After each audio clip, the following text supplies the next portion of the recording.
So can you share more? You've adopted Heather and the events that led to that transformation where you ultimately completely rejected abortion. What was it that really changed your perspective? I was doing abortions on a regular basis in my practice, and everything was just, the kids are growing, and I'm starting to make some money finally, and everything was just wonderful as far as I was concerned until June 23rd of 1984.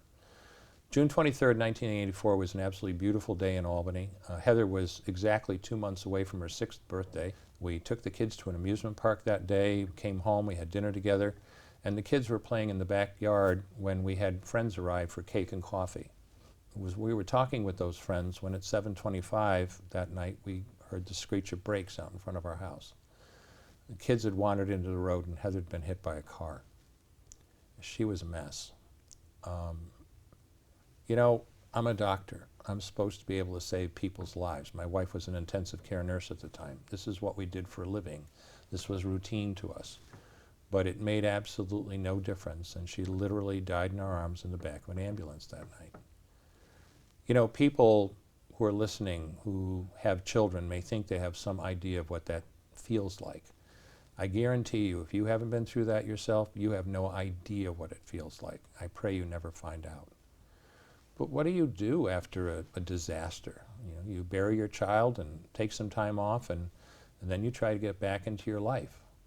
And I don't remember exactly how long it was after Heather died that I did my first D&E abortion, but I showed up at OR number 9 at Albany Medical Center just like I had over 100 times before. I wasn't thinking of this as anything special. This was routine to me, and I obviously had other things on my mind. And I started that abortion and put in what's called a Sofer clamp and literally ripped out a baby's arm or leg that big, and I just stared at it in the clamp. I got sick. I literally got sick. But when you start an abortion, you can't stop. When you do a D&E abortion, you have to keep inventory. You have to make sure you get 2 arms and 2 legs and all the pieces. Because if you don't, your patient's going to come back infected, bleeding, or dead. So I finished that abortion. I soldiered on and got it done. But I really, for the first time in my career, really looked at that pile of baby parts sitting on a table. And I didn't see all those things that had sustained me all those years. I didn't see what a wonderful doctor I was helping her with her problem, and I didn't see her wonderful right to choose, and I didn't even see the $800 cash I just made in 15 minutes. All I could see was somebody's son or daughter. And suddenly this was looking really different to me. For the first time in my life, it hit me very powerfully that this woman had come to me, figuratively, not literally. No woman ever literally says this. But figuratively, she came to me and said, here's $800, kill my baby. And I was the kind of person that would look right back at her perfectly calmly and say, why, sure, I'll do that. After having that encounter and seeing that child and seeing it as a child, what was the process like to stop advertising for abortion?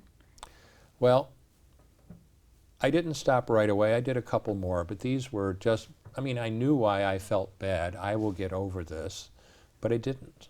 A change had come that I couldn't take back. So you tried to do a couple more to see maybe I can get over this, but you couldn't. Exactly. So I went to my partners and I announced that I would no longer do second trimester D&E abortions. They were just too difficult. And there were just 2 of us in the group that were doing them, and this dumped the entire load on the other partner. But they knew what was going on. They understood. And I told them I would only do the little ones, the first trimester suction D&C abortions we were doing in the office. And for a couple more months, I soldiered on doing those.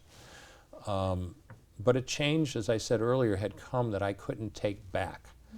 When you finally figure out here, not here, that killing a baby that big for money is wrong, that it doesn't take you too long to figure out it doesn't matter if the baby is this big or this big or this big or maybe even this big, it's all the same. And I'm ashamed to say it, but it was February of 1985, it was that late after Heather's death, that I went to my partners a second time and said, I will no longer do any more abortions. And I haven't done any since then, and I never will. You never need late-term abortion to save a woman's life. If necessary, you accomplish the delivery. Now, Did every one of those children make it because they were preterm? No, but they all had a chance, and most of them did make it.